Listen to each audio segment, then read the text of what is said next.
नमस्कार बंधुगण। सावित्री व्रतटी प्रत्येक विवाहिता नारी मानक पई एक गुरुत्वपूर्ण व्रत होइथाय। एही व्रतटी प्रत्येक वर्ष ज्येष्ठ मासर अमावास्या तिथि रे पड़िथाय, जहाँकि चलित वर्ष ज्येष्ठ मास जून 6 तारिख गुरुवार रे पड़ुछि। तेबे बंधु माने जो माने प्रथम थर पई व्रत करूछंती सेही नारी माने ब्राह्मण मानक द्वारा अभिमंत्रित होइथिबा नुआ साड़ी पिंधि व्रत करिबा उचित। मात्र जो माने पुराणा व्रतधारी अटंती से माने पुराणा साड़ी पिंधि व्रत करि परिबे।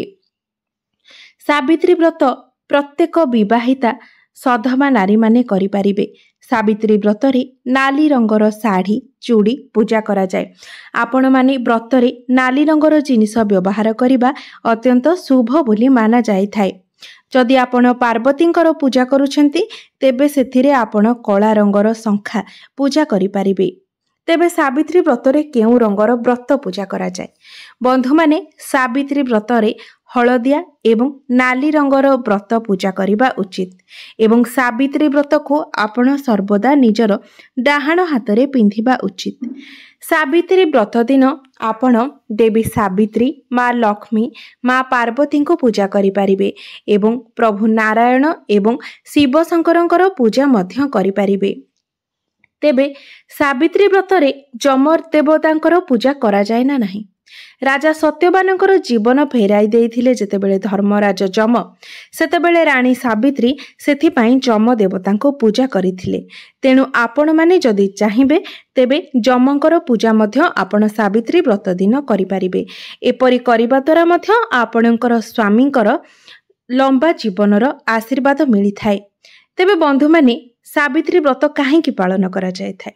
स्वामींकर दीर्घायु कामना करी सावित्री व्रत पालन करा जाए।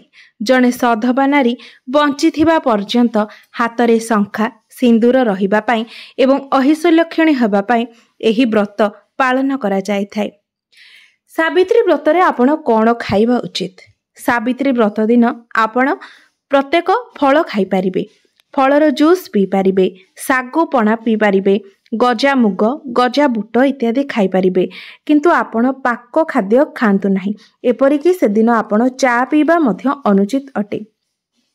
रंधा होइथिबा खाद्य पियाज, रसुण, चाहा, पिता, कसा, कोल्ड ड्रिंक्स, आमिष द्रव्य एसबु आपण सावित्री व्रत दिन खाइबा अनुचित। एपरिकी आपणकर स्वामी मध्य जदि एही नियम गुड़िक पालन करती तेबे अत्यंत शुभ होइथाए।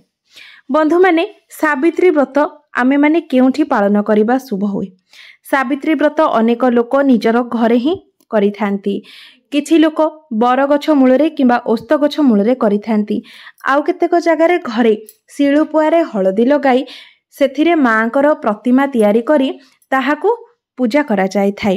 तेबे आपण चाहिले बरगछ मूलरे निज घरे किंबा कोनोसी मंदिर रे मध्य आपण सावित्री व्रत करि परिबे। ताहा आपणक सुविधा उपरे ही निर्भर करि थाए। तेबे अनेक जगारे घरे शिଳରେ हळदी लगाई मांकर आखि नाक पाटी मुह करी प्रतिमूर्ति स्थापना करी पूजा करा जाए किंबा घट स्थापना करी नड़िया किंबा पैडरे मांकर प्रतिमूर्ति स्थापना करी मध्य पूजा करा जाए थाए। सावित्री व्रत रे केते गोटी फल रे पूजा करा जाए? सबु प्रकारर फल सावित्री व्रत रे पूजा करा जाई परिबो किंबा 5 प्रकारर फल रे व्रत पूजा करा जिवो। जदि आपणक पाखरे 5 प्रकारर फल नाही तेबे आपण 5टी फल रे मध्य सावित्री व्रतर पूजा करि परिबे। तेबे सावित्री व्रत पई आपणकु कोन कोन जिनिसर आवश्यकता होई थाए? सावित्री व्रत पई व्रत, गुआ, सिंदूर, अलता, शंखा, साड़ी, अरुआ चाउल, दीप, आंब पत्र, फूल, हलदी, कौड़ी, बरकोली पत्र, दुब, बही, पितल थाली एवं माटी किंबा पितल कलशर आवश्यकता होई थाए। आपण व्रत करिबा पूर्वरु पूजा पूर्वरु एही सबु जिनिस को सजाड़ी देले सेतेबेले आपणको पूजा करिबा सहज होई थाए। सावित्री व्रत रे केतोटी गंठी पड़ी थाए? बंधु माने सावित्री व्रत रे 7टी गंठी पड़ी थाए, जहाको प्रत्येक सधवा नारी माने धारण करिथांती। व्रत को हलदी पानी रे बुड़ाई पिंधिबा उचित किंबा हलदिया रंगर व्रत किंबा नाली रंगर व्रत मध्य आपण पिंधि पारिबे। तेबे सावित्री भार बाप घरु आसीबा उचित कि नाही? ସାବିତ୍ରୀ ବ୍ରତ ସ୍ୱାମୀଙ୍କ ପାଇଁ କରାଯାଇଥାଏ। ତେଣୁ ବ୍ରତ ପାଇଁ ଆବଶ୍ୟକ ପୂଜା ସାମଗ୍ରୀ ଯଦି ଆପଣ ସ୍ୱାମୀଙ୍କ ଘରୁ ଆଣି ବ୍ରତ ପାଳନ କରନ୍ତି ତେବେ ମଧ୍ୟ ତାହା ଶୁଭ ହୋଇଥାଏ। ଏପରି କୌଣସି ପରମ୍ପରା ନାହିଁ ଯେ କେବଳ ବାପଘର ହିଁ ସାବିତ୍ରୀ ଭାର ଆଣିବେ। ଯଦି ବାପଘର ଆପଣଙ୍କୁ ସେମାନଙ୍କର ଖୁସିରେ ତାଙ୍କର ସାମର୍ଥ୍ୟ ଅନୁଯାୟୀ ଦେଉଛନ୍ତି ତେବେ ଠିକ୍ ଅଛି, ସେଥିରେ ଆପତ୍ତି କିଛି ନାହିଁ। କିନ୍ତୁ ଯଦି ଆପଣଙ୍କର ବାପଘରର ଆର୍ଥିକ ସ୍ଥିତି ଭଲ ନାହିଁ ଏବଂ ସେମାନେ ବହୁତ କଷ୍ଟ କରି ଆପଣଙ୍କୁ ଭାର ଦେଉଛନ୍ତି ତେବେ ବାପଘରୁ ଆଣିବା ପରିବର୍ତ୍ତେ ଆପଣ ନିଜ ସ୍ୱାମୀଙ୍କ ପଇସାରେ ମଧ୍ୟ ସାବିତ୍ରୀ ବ୍ରତ ପାଳନ କରିବେ। କାରଣ ବାପାଙ୍କୁ କଷ୍ଟ ଦେଇ ଜିଦ୍ଦି କରି ବାପ ଘରୁ ସବୁ ସାମଗ୍ରୀ ଆଣି ପୂଜା କରିବା ଦ୍ୱାରା ଆପଣଙ୍କ ସ୍ୱାମୀଙ୍କର ଅମଙ୍ଗଳ ହୋଇଥାଏ। ଏହା ମନୁଷ୍ୟମାନେ ହିଁ ତିଆରି କରିଛନ୍ତି। ଏହା ପୁରାଣ ସମ୍ମତ ନୁହେଁ କିମ୍ବା ଏହାର କୌଣସି ଯଥାଯଥ ସେମିତି କିଛି ପ୍ରମାଣ ମଧ୍ୟ ନାହିଁ ଯେ ଏହା କେବଳ ବାପ ଘରୁ ହିଁ ଆସିବ।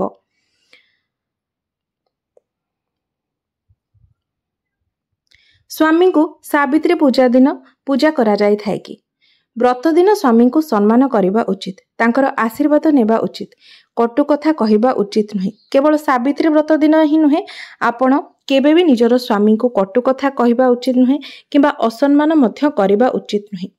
ସେହିଦିନ ସ୍ୱାମୀଙ୍କର ପୂଜା କରି ଅନ୍ୟ ଦିନରେ ତାଙ୍କୁ ଗାଳି କରିବା ବା ଅସମ୍ମାନ କରିବା ଦ୍ୱାରା ମଧ୍ୟ ଆପଣଙ୍କୁ କୌଣସି ପୁଣ୍ୟ ଫଳ ପ୍ରାପ୍ତି ହୋଇନଥାଏ। ସ୍ୱାମୀଙ୍କ କଥା ନ ଶୁଣିବା, ସ୍ୱାମୀଙ୍କୁ ଗାଳି ଦେବା, ଭର୍ତ୍ସନା କରିବା ଏସବୁ କରୁଥିଲେ ସେହିଦିନ ତାଙ୍କର ପୂଜା କଲେ କିମ୍ବା ଆପଣ ସାବିତ୍ରୀ ବ୍ରତ କଲେ ତାହାର କୌଣସି ଲାଭ ଆପଣଙ୍କୁ ପ୍ରାପ୍ତ ହୋଇନଥାଏ। ବନ୍ଧୁମାନେ, ବ୍ରତ ଦିନ କ'ଣ କରିବା ଉଚିତ ନୁହେଁ? ଆପଣ ବ୍ରତ ଦିନ ହାତରୁ ଚୁଡ଼ି ଉତାରିବା, ଶାଶୁ ଶ୍ୱଶୁରଙ୍କୁ କଟୁ କଥା କହିବା, ସ୍ୱାମୀ ସ୍ତ୍ରୀ ସଙ୍ଗ କରିବା, ମଙ୍ଗଳସୂତ୍ର ଉତାରିବା, ପିଲାମାନଙ୍କୁ ବାଡ଼େଇବା ଇତ୍ୟାଦି କାର୍ଯ୍ୟ କେବେ ବି କରିବା ଉଚିତ ନୁହେଁ। ଯଦି ଆପଣଙ୍କର ଛୁତକ କିମ୍ବା ମୃତକ ହୋଇଥାଏ ତେବେ ଆପଣ ବ୍ରତ ପାଳନ କରିବେ କି ନାହିଁ? ଛୁତକ ଏବଂ ମୃତକ ସମୟରେ ବ୍ରତ କରାଯାଇ ନଥାଏ, କାରଣ ଏହି ସମୟରେ ଶରୀର ଅଶୁଦ୍ଧ ରହିଥାଏ। ଛୁତକ ସମୟରେ ଶାଢ଼ୀ, ଚୁଡ଼ି, ପୂଜା ସାମଗ୍ରୀକୁ ନ ଛୁଇଁ ଅନ୍ୟ ଦ୍ୱାରା ଆପଣ ପୂଜା କରାଇପାରିବେ ଏବଂ ପ୍ରସାଦ ସେବନ କରିପାରିବେ। କିନ୍ତୁ ମୃତକ ସମୟରେ ପୂଜା କିମ୍ବା ପ୍ରସାଦ ଆପଣ ସେବନ କରିବେ ନାହିଁ। ତେବେ ଯଦି ଆପଣ ଗର୍ଭବତୀ ଅଛନ୍ତି ତେବେ ଆପଣ ବ୍ରତ କରିପାରିବେ ନା ନାହିଁ? ହଁ, ଗର୍ଭବତୀ ମହିଳାମାନେ ସାବିତ୍ରୀ ବ୍ରତ କରିପାରିବେ, ମାତ୍ର ଏଥିପାଇଁ ଆପଣଙ୍କର ଉପବାସ ରହିବାର କୌଣସି ଆବଶ୍ୟକତା ନାହିଁ। ଖାଇ ପିଇକି ଆପଣ ବ୍ରତ କରିପାରିବେ। ସବୁ ପ୍ରକାରର ଫଳ, ପଣା, ଗଜା ବୁଙ୍ଗ, ଗଜା ବୁଟ ଇତ୍ୟାଦି ଆପଣ ଖାଇପାରିବେ। କିନ୍ତୁ ଆମିଷ, ଉଷୁନା, ପିଆଜ, ରସୁଣ, ପିତା, କଷା ଏସବୁ ଆପଣ ଖାଇବେ ନାହିଁ। ମାସିକ ଧର୍ମ ଯଦି ଆପଣଙ୍କର ଚାଲୁଥାଏ ତେବେ ମାସିକ ଧର୍ମ ସମୟରେ ଆପଣ ବ୍ରତ କରିପାରିବେ ନା ନାହିଁ?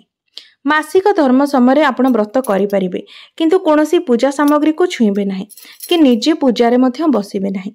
କିନ୍ତୁ ପୂଜା ସରିବା ପରେ ଆପଣ ପ୍ରସାଦ ଖାଇପାରିବେ ଏବଂ ଘରର ଅନ୍ୟ ସଦସ୍ୟ କିମ୍ବା ସ୍ୱାମୀଙ୍କ ଦ୍ୱାରା ଆପଣ ଆପଣଙ୍କର ପୂଜା ସାମଗ୍ରୀକୁ ପୂଜା କରାଇ ଆଣିପାରିବେ। ସାବିତ୍ରୀ ବ୍ରତ ପ୍ରଥମ କରି କେବେ କରାଯାଇଥାଏ? ବିବାହର ପ୍ରଥମ ବର୍ଷରୁ ହିଁ ସାବିତ୍ରୀ ବ୍ରତ କରାଯାଏ। ଯଦି ପ୍ରଥମ ବର୍ଷ ବ୍ରତ କରିବା ସମୟରେ ମାସିକ ଧର୍ମ ହୋଇଥାଏ କିମ୍ବା ଛୁତକ କିମ୍ବା ମୃତକ ହୋଇଥାଏ ତେବେ ବିବାହର ପ୍ରଥମ ବର୍ଷ ପୂଜା ନ କରି ଆପଣ ତା ପର ବର୍ଷ ଠାରୁ ପୂଜା ଆରମ୍ଭ କରିପାରିବେ। ସାବିତ୍ରୀ ବ୍ରତ ଦିନ କେଉଁ ଠାକୁରଙ୍କୁ ଦର୍ଶନ କଲେ ଶୁଭ ହୋଇଥାଏ? ଶଙ୍କର, ପାର୍ବତୀ ଏବଂ ଲକ୍ଷ୍ମୀ ନାରାୟଣଙ୍କର ଯୁଗଳ ଦର୍ଶନ କଲେ ଅତ୍ୟନ୍ତ ଶୁଭ ହୋଇଥାଏ।